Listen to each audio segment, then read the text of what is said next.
Well, folks, welcome to one more edition of Politics and Radamik Berto is your host. Thank you so kindly for being a part of the show. We're going to have a great show for you today, folks. But you know what? As usual, before I get on the show, I kind of look at what's going on the news channels, etc., etc., etc. And you know, something that has continuously irked me came across the screen today. So before we get into the program, and for those of you who follow us or started following us online or wherever, and you see what the topic is about, you know that we get to the topic. We are going to get to the topic. But before we get to the topic, what I want to do is present to you something that irks me, and then I'll explain in a minute. Well, let me start with explaining this way. There's this thing called reverse mortgage, which is something that, in effect, you're borrowing from your home to do certain things, and that's understood. There are times that you must do that. But this instrument, this reverse mortgage instrument, almost give people the encouragement above and beyond to just go ahead and use that house, take that cash out of that house no matter what, right? So in where your house used to be something that you could leave something back for your kid, where you could leave something back in your estate with a positive amount of money, given that the way wages are, etc., etc., etc., you are unable many times to save. But how do they do it? How do they convince people to make it so easy? I just want to kind of show you what, I was watching TV and I pulled out my camera and started to tape what occurred here. I mean, I know you guys see these commercials, but a lot of time we see these ads and we just let the ad go. We don't give it a second thought. It's almost like second nature. But when you examine it for a person in a particular point in their life where they are a bit stressed and could find other methods and find this easy to understand method that makes somebody a hell of a lot of money on your expense, at that point, I find that to be sort of parasitic. Let's go ahead and listen to exactly what I'm talking about here. Check this out. Let me tell you something. I wouldn't be here if I thought reverse mortgages took advantage of any American senior.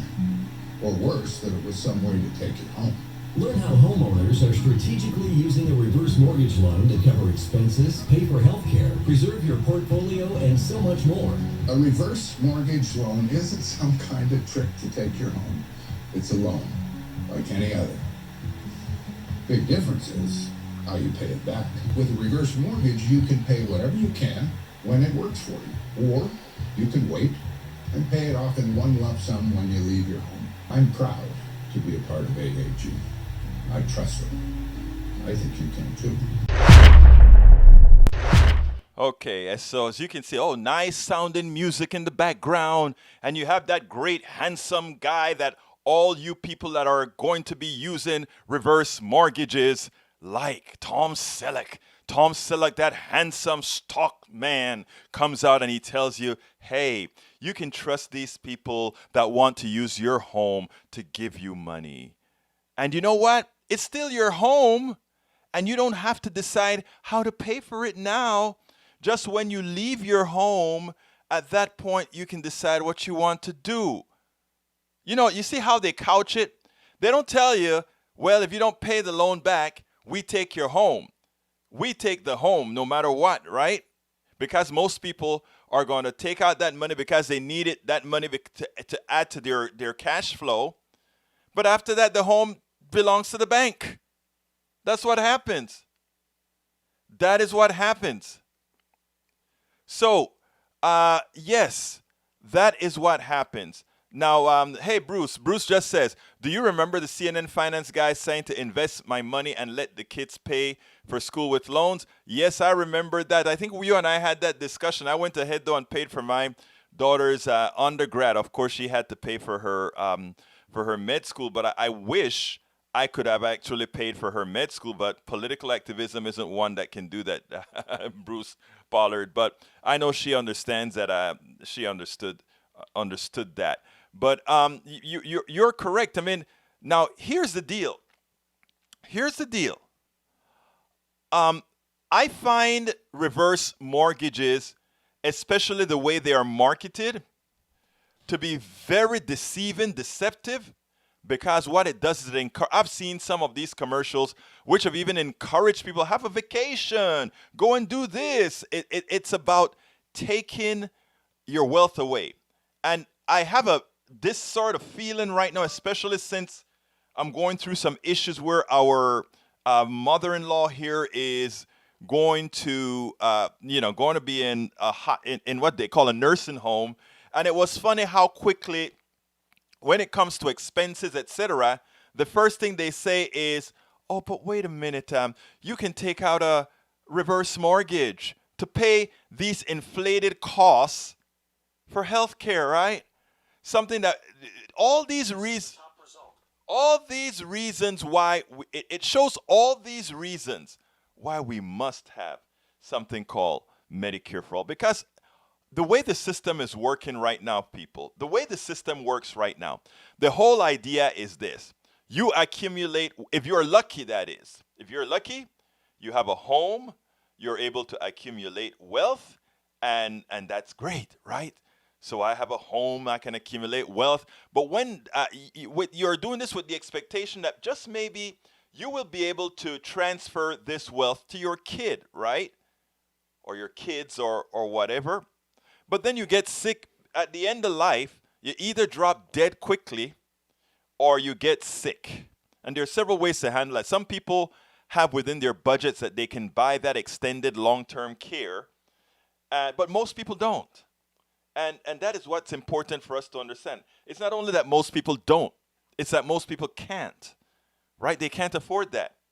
So they can't afford to go ahead and have these extended care plans that take care of their kid, their parents, or take care of you in a nice home. So when it's time for them to put you in a home, they have to figure out how to pay for it.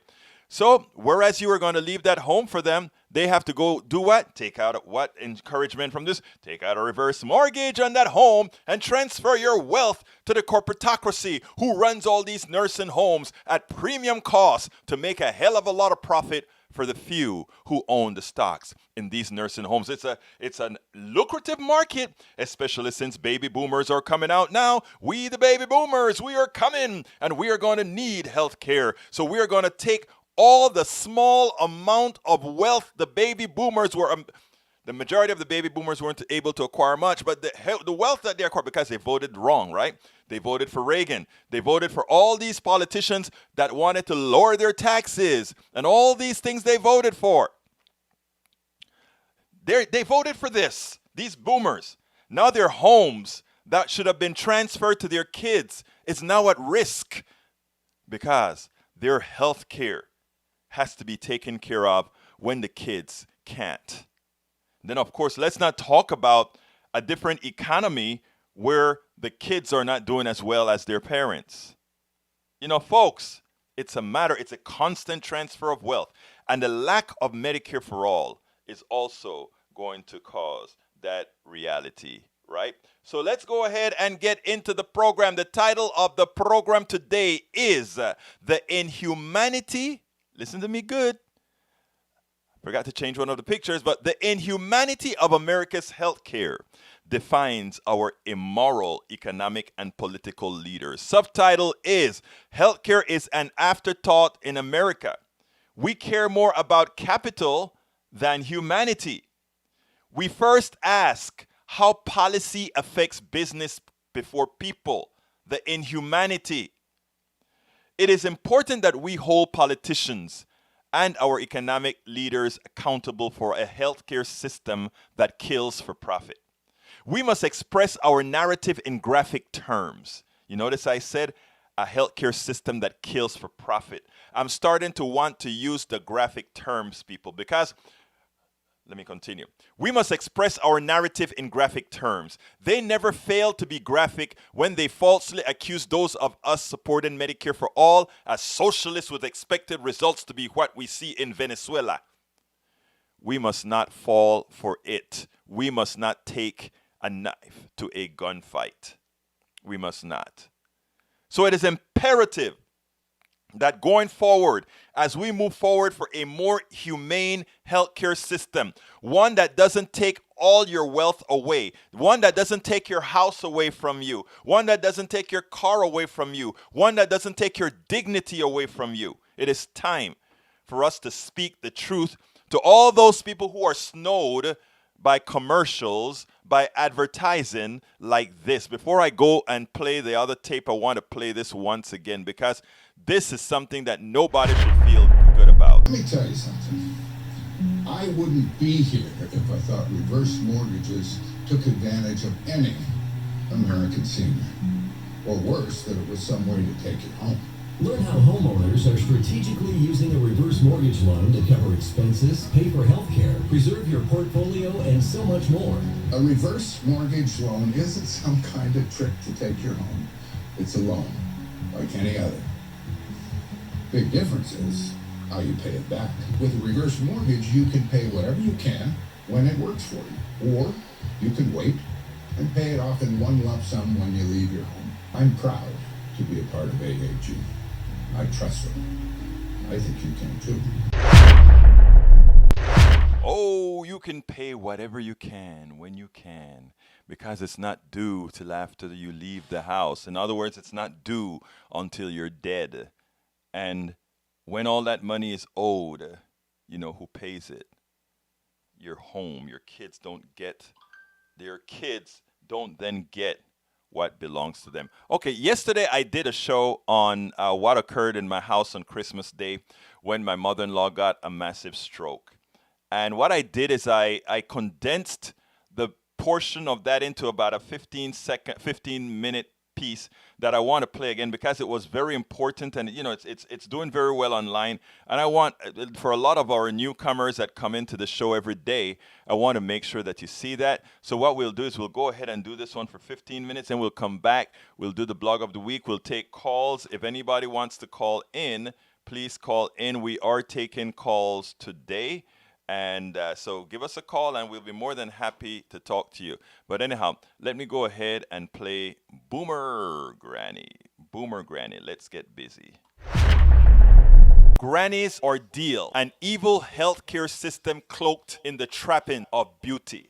Have you been to a hospital complex lately? In Houston, where I'm at, they are constantly building them or upgrading them. They're beautiful. I go over to where my mother-in-law is right now. It's beautiful. I go to the medical center here in Houston. It's beautiful. I go to satellite centers throughout the Houston area to visit folks who have been placed in the hospital. It's beautiful. Some of them look better than most hotels. It's beautiful. But the health care they provide sucks your wealth and our tax dollars. It is an evil enterprise, and here is why. I own a software development company. I have always carried my own private insurance with very high deductibles, co-pays, and premiums. I could afford it then, but understood why a large portion of Americans not getting employer health care had to go without. Shameful. If I added all the premiums they provide over the year, I have paid out many times more than I received in services. Theoretically, that is okay. In pure insurance parlance, they bet you will not get sick enough to be a risk to them. And you bet the converse. You bet I'm going to get sick, so I want to make sure to have insurance so that they pay. That's your bet. That is how a true insurance system works, right? If you lose, you win because you are marginally healthy at least. So, I don't mind having had paid that. Well, I do mind because I was built. I do mind because I pay too much. But I don't mind not having to get back the money I put in because that is what insurance is. All of us put money together, and those who are unlucky to get sick, their health care is paid for. Look, I'd rather stay healthy, pay that money, and not ever have to see a doctor, not ever have to see a hospital. I much prefer that. But for those who are unlucky to get sick, in a true good insurance system, they don't worry, they don't get bankrupt or anything. But that's not what we have, people. Our economic system attempts to make everything a product. The thing is, most products are real choices. Basic healthcare isn't. You break a leg, you cannot easily shop around. You get cancer in a humane system, you would not forego care because you cannot afford it. In fact, that statement alone is immoral. It degrades into an ability to pay, else suffering or death. In other words, you can't pay, suffer, or die. You can't pay, there's another element to that. GoFundMe, suffer, or die. Beg, suffer, or die. An economic system in a civilized society should be based on everyone having basic health care as part of said system. Roads are not an afterthought. We don't say, well, we may have some roads here, not some roads. We have roads. It's necessary for commerce. It's necessary to move around. They are necessary for a functioning society. We have a tendency to have an economic system that reveres capital and penalizes humanity. Reveres capital. Oh, if it has the first thing anybody ever asks you about a tax bill or about some policy, some social policy is, how is it going to affect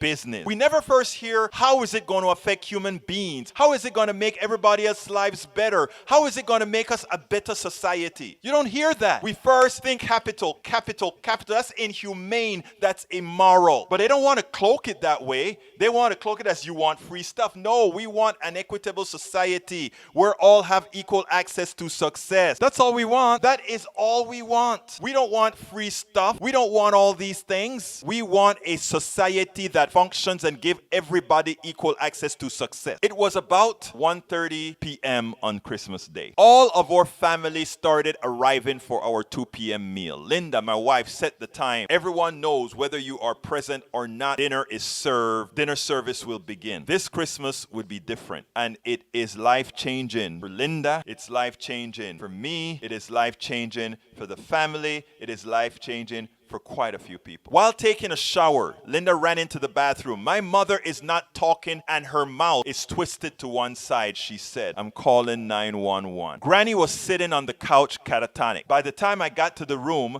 my daughter, who was home for her break, she's a third-year med student, was already doing pupil dilation tests and some other stuff. She looked at me with grave concern. Yes, Dad, she said. It is a stroke, a bad one. Linda was helping Granny up the stairs the night before, and her right knee gave out. She said she felt dizzy. We took her to the emergency room. They did some tests, gave her Tylenol, and sent her back home, even though she could hardly walk. On the morning of the day of the stroke, she felt somewhat better, but my daughter said the stroke was likely in progress from the night before and likely may have been caught before it got as bad. My mother-in-law's Medicare is handled by WellCare, a private company. It is clear the intent of the hospital was to do as little as possible. Does profit maximization at the expense of the patient come to mind? This hurts to the core. The most sickening portion of the incident occurred when the paramedic got to the house. The first thing they did before even touching her was to ask about insurance. The first thing they asked was about insurance. We told them she was on Medicare. They wanted to see the card. My wife was a bit frazzled and could not find the card in Granny's purse. They acted like they would not load her into the ambulance given the manner in which he said he needed the card. When Linda gave them the card, they loaded her up and they were off to the hospital. Granny had a procedure that went through her groin into her brain to extract the blood clot. He showed us before and after blood flow pictures. Granny is currently responsive, smiles and seems to understand but cannot speak, cannot swallow,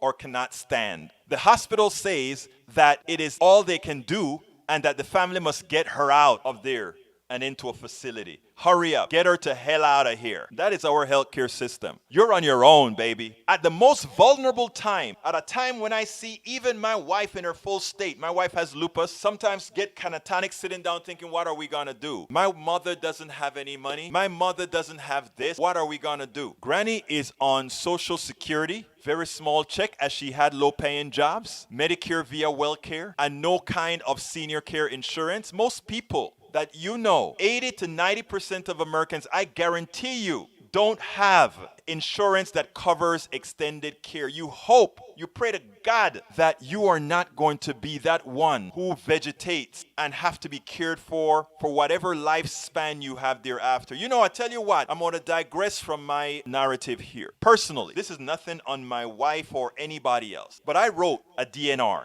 But my DNR is not a simple DNR. My stuff is, if it looks like I am going to live a pathetic life, take everything off. I don't want tubes. I don't want any of that. I am not going to give the hospital in my last few months of life or few weeks of life or few days of life all that we've worked for, all that I've worked for. I'm already spending much of what I've worked for to be a progressive activist, but that's a worthwhile investment. But to transfer everything, the only thing we've got left now is a home that's paid. to say that that will go to the healthcare companies that are pilfering America. It's nothing but a transfer of wealth from the middle class to the rich. I want people to understand that. And my wife was going around to different places. Where is she going to be? And you know what? They tell her, oh, does she have a home? You can just go ahead and put a reverse mortgage on it. And I mean, it just came out natural to them that for the last care of her life, she could not afford it. It is then one realizes how evil, immoral, and flawed our system is for those who least can afford health care. And folks, this is going to happen to a large percentage of baby boomers because we can keep them alive where they would have been dead before. We can keep them alive at a costly range. And saying, if you can keep the person alive or just let nature takes over, the way life is right now, there's something about some people that they think life, no matter what, is worth living. For me, no. For me, if I can't take care of myself, life ain't worth living. But I cannot expect everyone to have that narrative, nor should I attempt to put that onto anybody else. That's just me. I will not exist in a vegetative state. I will not exist unless I can be a full functioning human being. Now that said, Medicare will provide living services for a few months but the first 20 days you can have it. They'll take care of it. But thereafter, for 100 days, you pay $170 a day. $170 a day. So you have a home. The first thing they say, go take out a reverse mortgage on that so that you can transfer your monies to the healthcare companies. Folks, this is going to happen to you. We had no clue something like this could happen. Come on, it's never happened. But as people get older, these are the things that happen. For all practical purposes after that, you are on your own on the order of several $1,000s a month. It is a process that means you must give any accumulated wealth you have acquired over your lifetime to these profit centers masquerading as healthcare delivery services. I must repeat. Medicare will provide living services for a few months and rehabilitation for a few weeks. For all practical purposes after that, you are on your own on the order of several $1,000s a month. It is a process that means you must give any accumulated wealth you have acquired over your lifetime to these profit centers masquerading as healthcare delivery services. Then and only then does one qualify for Medicaid after destitution, after the corporatocracy has taken everything that you're worth, after they act as those clean up parasites designed to take all the accumulated wealth, and then you die with nothing to pass along. That's our system. That is a system that they are telling that they're convincing baby boomers, that they're convincing older people that, hey, you want to have choice. You don't want that taken away from you because it'll hurt you. No, it'll hurt the companies that steal your wealth. It'll hurt the company that rips you off. It would hurt the companies who are nothing but thieves, thugs with a suit. Learn, people, learn. Please share, people, share. Please. Americans need to understand this because most people at any given time are not going through this. And by the time those who've gone through it are done, they're poor and they no longer have the wherewithal to be activists and say, this is wrong. It's already happened to me. Share, people, share. Support, people, support. We must come together and get against the corporatocracy, the plutocracy that's pilfering you. Earlier, Ali Velshi just had a story that says the most wealthy 500 people in the world, they own $5 trillion. Their income went up by 25% last year alone. Think about this, people. Think what the system is all about. Think about what can happen to you. It's not about me. I'm trying to figure out how are we going to work this out. I have a radio show. I'm trying to inform people about this. I don't care if you're Republican. I don't care if you're Democrat. This stuff kills you. This stuff makes you poor. Continuing, only after you're destitute does Medicaid come in. This system only survives because at any given time, enough voters are not experiencing this pilfering. Every politician who has a high school education must understand this. Yet they have allowed their wealthy benefactors to lead the debate on an inhumane system that prevents this economic and emotional carnage. My experience owning a business the ordeal we are going through with Granny, the thousands that die every year from the inability to access health care, whether one has insurance or not, demands Medicare for all. The biggest lie is that we cannot afford it. The biggest lie is that we don't have the money. The biggest lie is that we can afford it, but right now what we have is a system that steals the money and give it to a few who are those billionaires that have those 500 guys that own $5.9 trillion and have gained 25% in that time. That's your money. That is what they are doing psychological warfare on you to make you believe that something that is good for you is not. People, understand this. We need you to understand what is happening in America. Every other country has figured it out. Every other country in the world, from Panama, my third world country of birth, the one that everybody calls a banana republic. Even my banana republic has Medicare for all. Seguro social is what we call it. Tú vas al seguro social para conseguir lo que necesitas. Está bien, eso es lo que pasa. La gente que son latinos ahora, es imperativo que me están escuchando. Es imperativo que comienzan a votar. Es imperativo que están en la sociedad total para reparar lo que está pasando por aquí, porque lo que está pasando aquí es del diablo. Es lo que hace el diablo a la gente. I am telling you folks, what's occurring in America is not only evil, it's of the devil, if there is one. And for those who believe there is security in private insurance or employer-based insurance, remember that Cigna, other health insurance companies, put the health care of over 200,000 Houstonians at risk negotiating a contract. They walked away when Herman Hospital said, I'm not going to make that deal with you. You remember when they gave Obama a hard time and said, you can't keep your doctor? Well, guess what? Guess what? When Cigna walked away from Herman, it is telling all those people who have doctors at Herman, you got to look for another doctor. People, we fall for the con. We have to stop falling for the con. The corporatocracy is evil. There are few good corporations out there, but the maintenance of the shareholders at maximum value is evil. People die. Your family, your friends are hurting. This is not ideological. This is human. As my wife and her brothers and sisters struggle to decide how they will move forward with an expense they did not expect, I see the pain and worry. We must all activate our empathy gene. Our system's promotion of a false individualism is in contempt with our empathetic self. This is by design, for if we envision our system based on looking through the eyes of our fellow brothers and sisters, we would pass policies that mitigate likely the evilest healthcare system in the world. We may have the best technology that fewer and fewer people will have the ability to access. In 2020, let's vote in politicians that are willing to make the transformational changes we need for most of us. And let's make sure those who have adopted policies and talking points that harm are summarily dismissed. Folks, that is the blog of the week. Okay, that was yesterday that I did that, but I thought it had enough information that I wanted the new listeners that are coming in today to go ahead and have that. Now, I have the blog of the week for today to read, but you know what?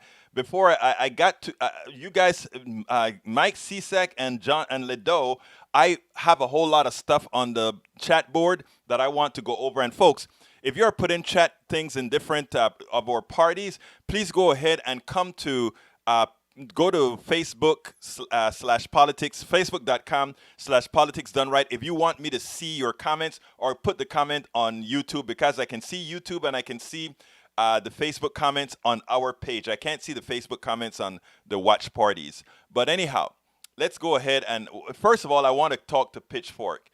Pitchfork, I am so sorry.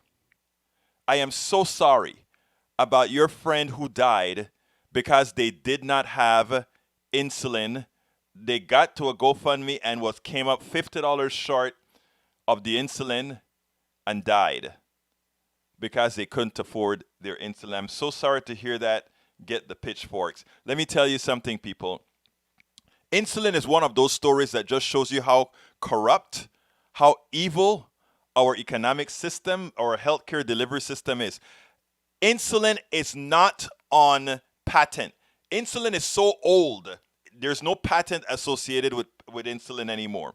But what the evil pharmaceutical companies have done is they've re-engineered certain parts of insulin to make it absorb differently, to create different sorts of absorptions, etc.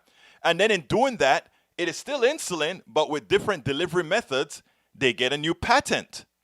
And when they get a new patent, they can charge full price. So now, where insulin should cost you less than $1 a dose, it is costing you about $700-800 per month. Per month.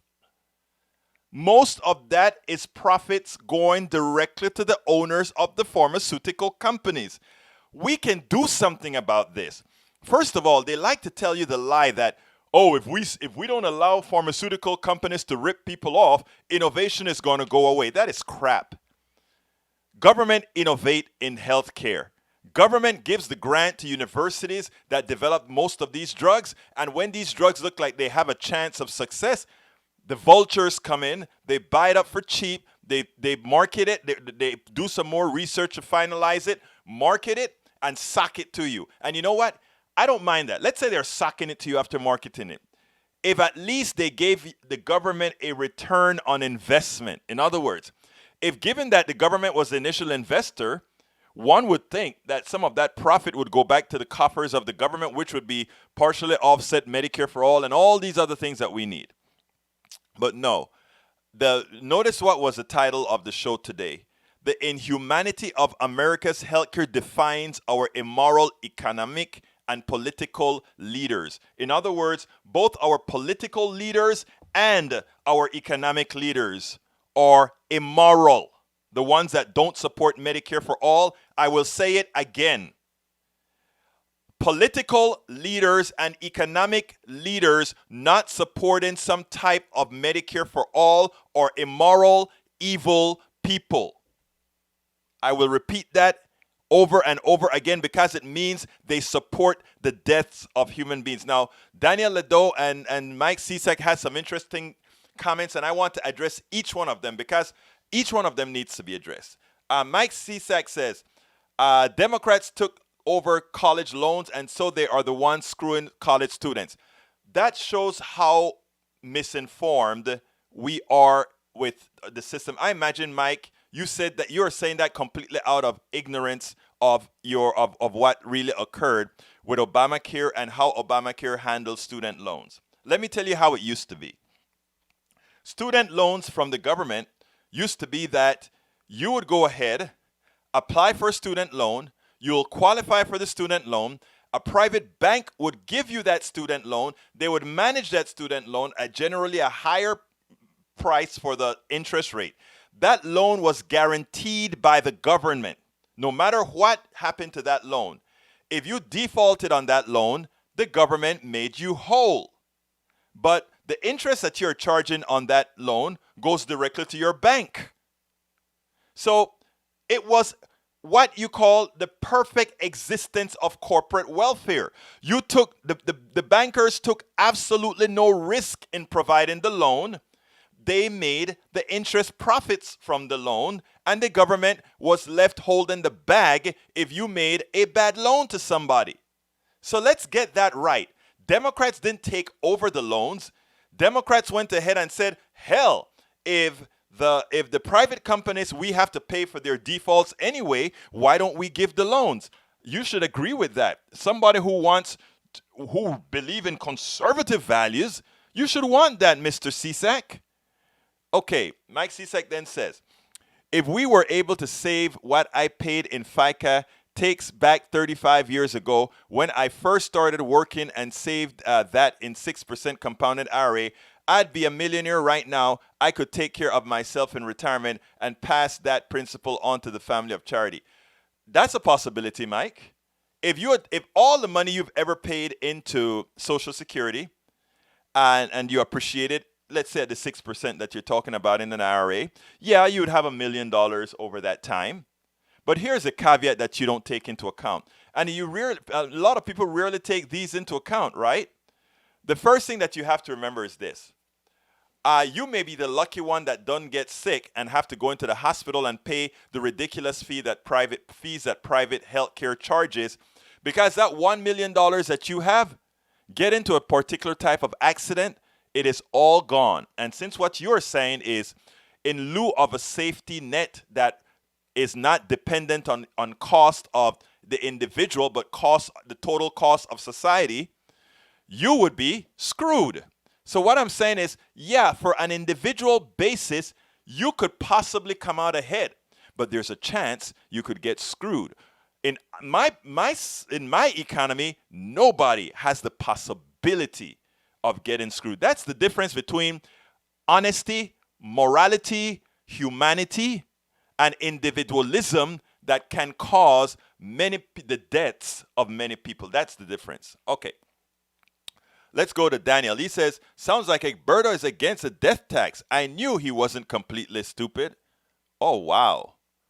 There's nothing called a death tax. It's called an inheritance tax.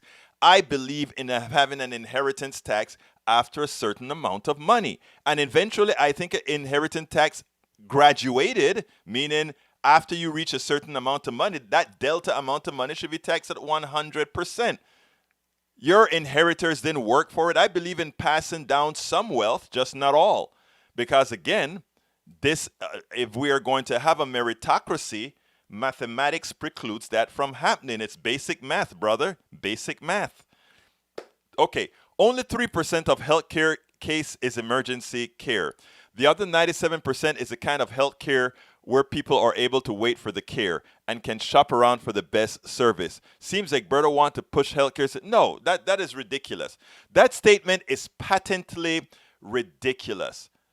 Completely ridiculous. And it shows a lack of a willful ignorance of saying that let's work for 90. No. Medicare for all would be identical to what we're talking about with what most of you want. And that is, everybody has access to whatever doctor they want. And the only difference in this system is we are removing the waste. And what is the waste? The waste is the profit by insurance companies who actually do absolutely nothing for your health care.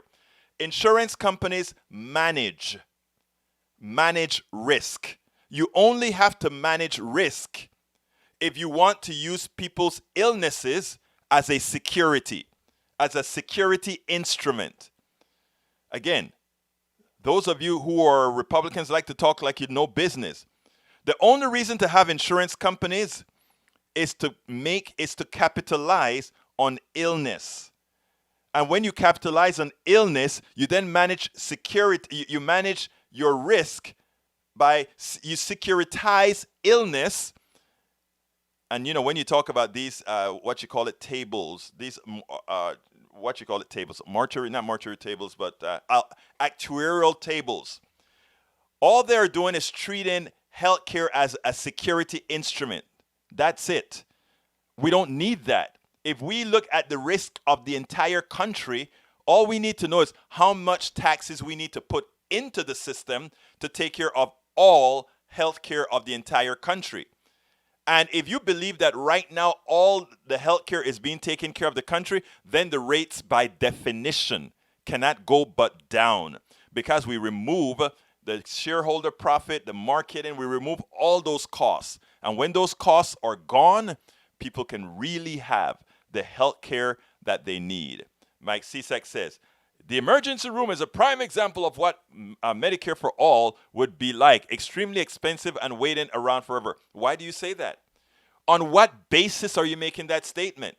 Medicare for all has nothing to do with emergency rooms only. Medicare for all means your private local doctor around the corner, you take your Medicare for all card to him and say, okay, my throat hurts. I can't handle, my throat hurts. That's all it's all about, folks. Don't believe the racket. All you're saying with Medicare for all is there is no exchange of money between you and your doctor. There's no exchange of money between you and the hospital. You go there with your card and it's taken care of. And it's not free. We pay for it in taxes. We pay for it in taxes. You don't have premiums anymore. So that $8 to $12 to $15,000 that you pay every year in premiums, gone. Completely gone. That's money in your pocket.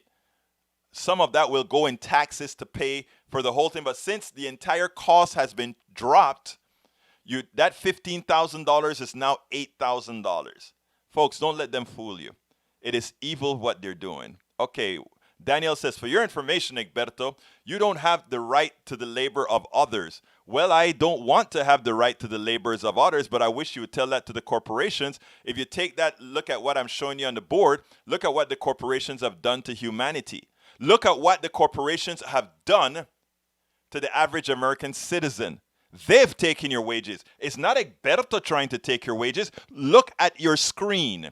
It is the corporatocracy that has ripped you off. We have given them productivity. We have given them our labor, and they have continuously lowballed our labor. So please don't dare, Mr. Ledoux, please don't dare claim, my dear brother, that somehow Egberto wants to take the labor of others. We have the corporatocracy that is stealing our labor left and right. I can't do what they're doing. They're the thieves, not me. Mike Cisak, Egberto says he doesn't want the money of other people, but then he turns around and says, we need a system that takes money from others and pay him and his family. No, I didn't. I never said that at all. I said we want Medicare for all so that whoever is unlucky to be ill, there is a system that we all pool to support that takes care of. I don't look at you and tell you that the road that you're driving on, you're taking my money when you drive on the road that I built.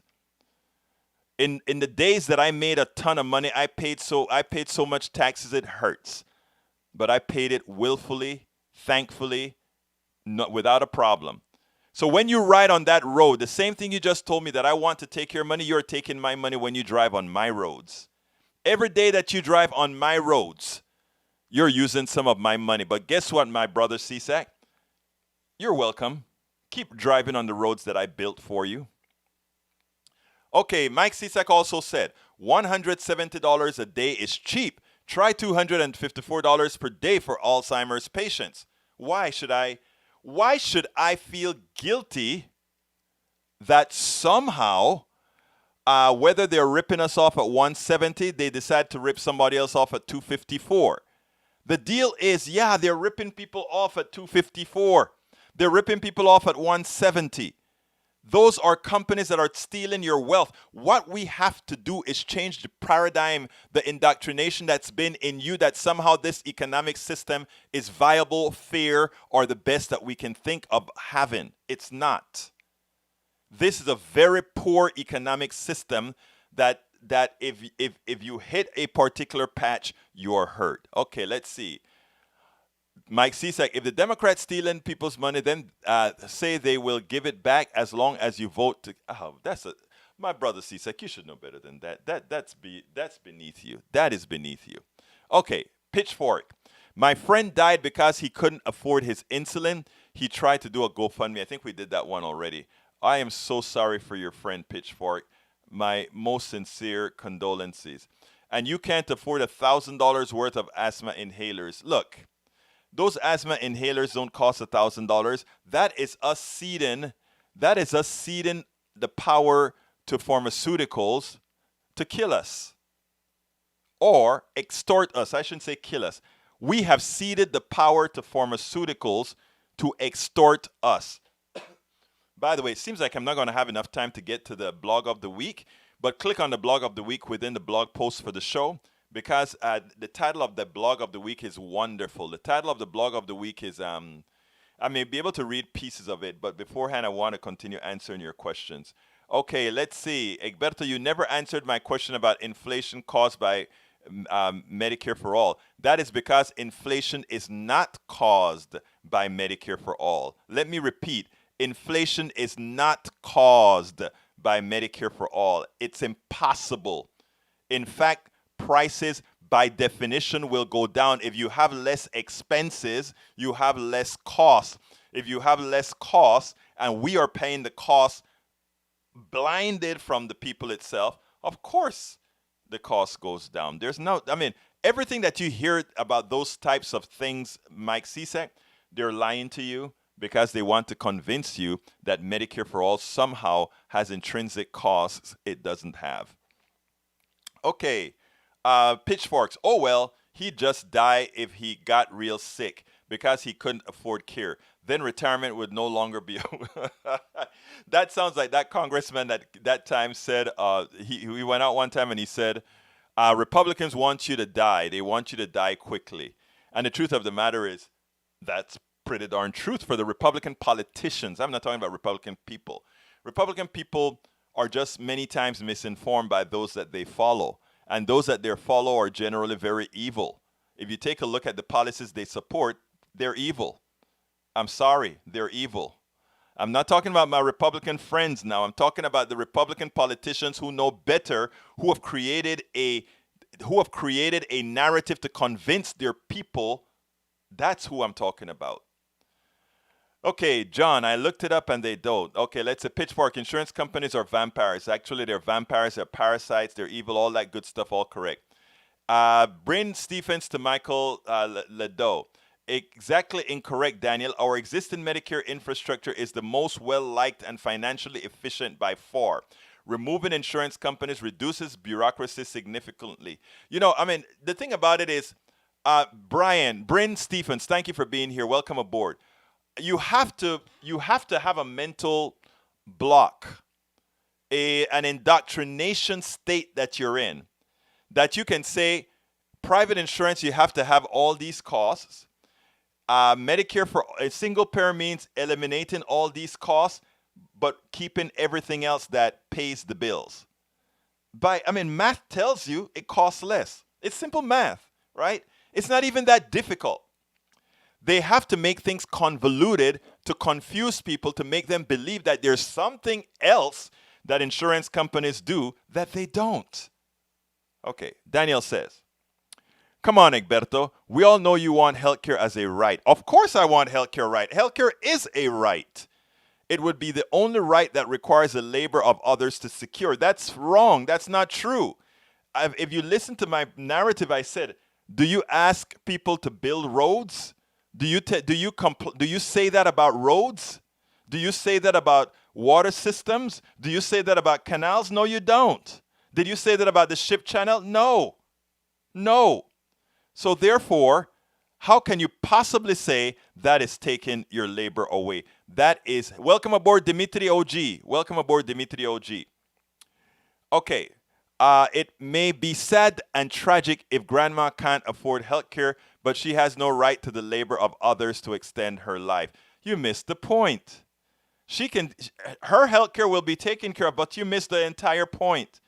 And that is the problem of those who've been indoctrinated with the Ayn Randian selfish, immoral beliefs that somehow having a healthcare system that protects us all is somehow taking the labor of others. No.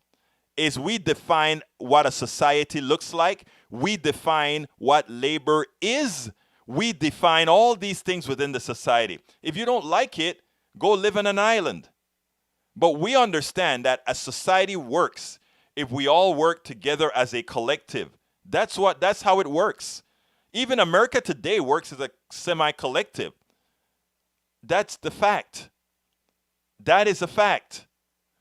More ignorance, you should just stop talking. That is, I don't know if you're speaking to me or the person who answered. This is an ignorance. These are all fact-based statements that I make. I don't go ahead and listen to the crazies, my dear brothers and sisters. Okay, Bryn says, you want to talk about wasting money on healthcare, Mike? Every other major OECD nation on earth pays an average of 60% less per capita than we do for government-run universal healthcare that is objectively better than ours. And there's no even doubt. It is definitely better than ours. Longer lifespans, everything. Has higher consumer satisfaction than ours, and that covers every citizen. That means just being average would have saved us $2.21 trillion in 2018 alone, equal to our entire federal debt in budgetary terms, and every single U.S. citizen would be fully covered and zero copays or deductibles and better quality of medical care than nearly any of us has in this country today. That's just being average. You know, that is, they can't, Bryn Stephens, they cannot allow that message to go out. And the reason why is because when Americans start doing math, they realize how simple it really is. This is not difficult. This is not rocket science. It is actually pretty darn simple. Okay, Joseph Redman, welcome aboard. Half of America do not care if other Americans die, but will send troops over to other countries to protect companies' investments. Joseph Redman, that is going to be the statement of the day. I don't think I've seen you here before, Joseph. Maybe I have, but I love that statement. I love that statement, Joseph. I love that statement. Bryn Stevens says, Mike, meet taxes. Taxes, Mike. Taxation was your choice, Mike. You chose to reside here as an adult. No one has forced you to stay. As such, you have freely given your legally binding word to follow all applicable laws, including taxation. That's on you, dude. Don't you think it is time you started taking responsibility for your choices and actions instead of whining like a child about how unfair everything is when you are the one who chose to live where things are unfair? Grow up, or at least act like you have. Look, folks, this is important, but I need to do a quick promo here, folks, about a new program that I'm establishing here for people who want, well, actually, I'm going to go ahead and play it right now. And you guys, I'd love for you to follow what I'm talking about here. So here we go.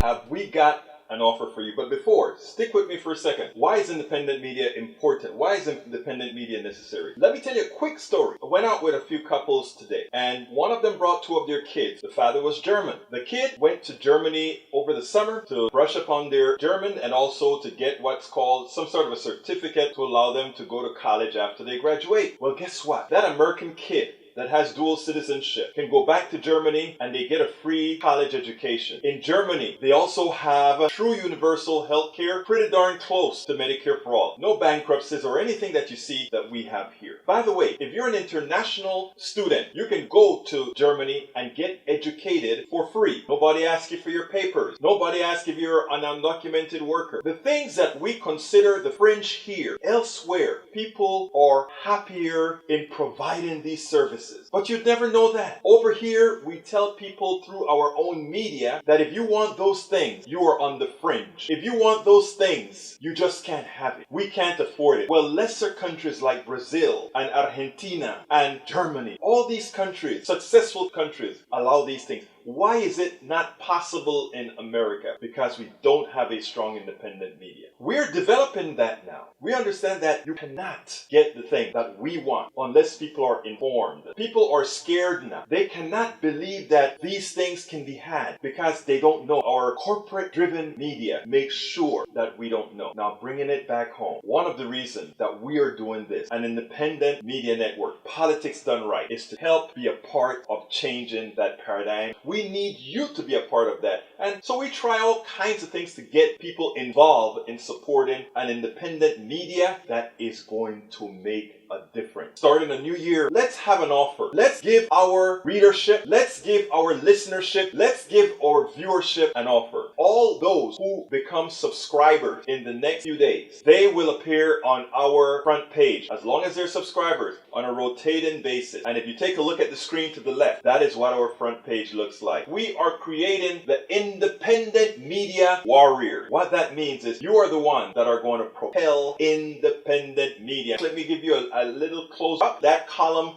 will be populated with our independent media warriors. Whatever image you want, and you can provide us with a whole text. And when they click on your image, as an example for one particular person, he gets something that he wants to present to the rest of the world. He gets to put that out on our network, available every day, because all our independent media warriors are rotated throughout our main page every day, throughout the day, as long as they're subscribers. Whatever you write in that particular particular message, whether it's a link back to a blog of yours, a link back to your Facebook page, a link back to your Instagram, or wherever you get a chance. First of all, to promote independent media, but also to get something out of it, promote something right back to whatever you want to say or wherever you want your page on Politics Done Right go. So please, at the end of this video, please go ahead, click and join, subscribe to Politics Done Right. Tell you what, that will be some of the best few cups of coffee spend the month. Support something that is right. Okay, folks, while I was playing that, I put some links inside of our chat rooms, both on YouTube and Facebook, etc. Consider becoming a supporter of independent media. And by the way, while you're at it, visit our store.politicsdoneright.com. I also placed that in the chat rooms.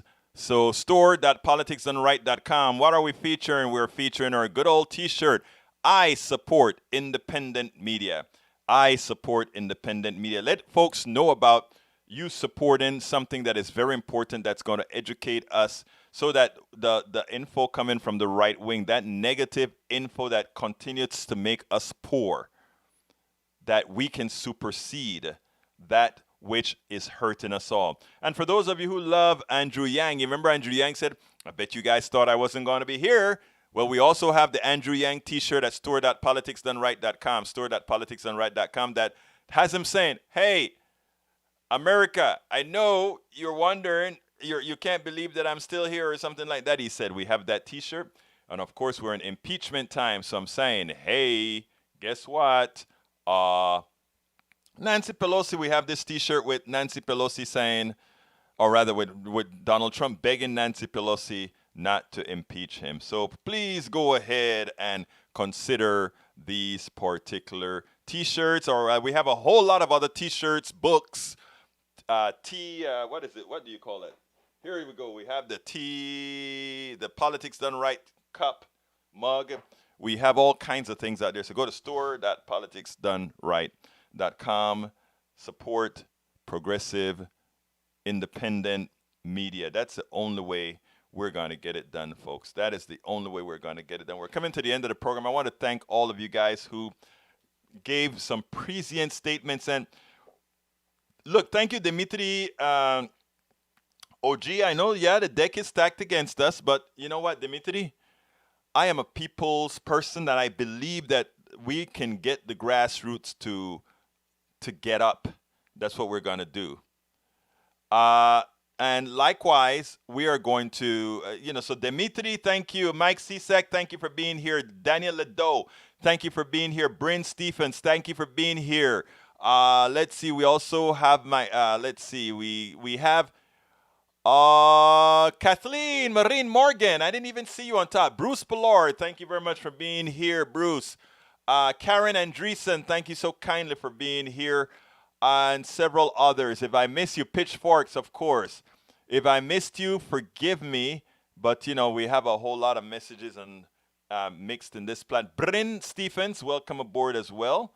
And we're going to be closing this baby out. Anyway, thank you so kindly for having been here with us. You know how we end this baby. My name is Egberto Willies, and I am what? Out!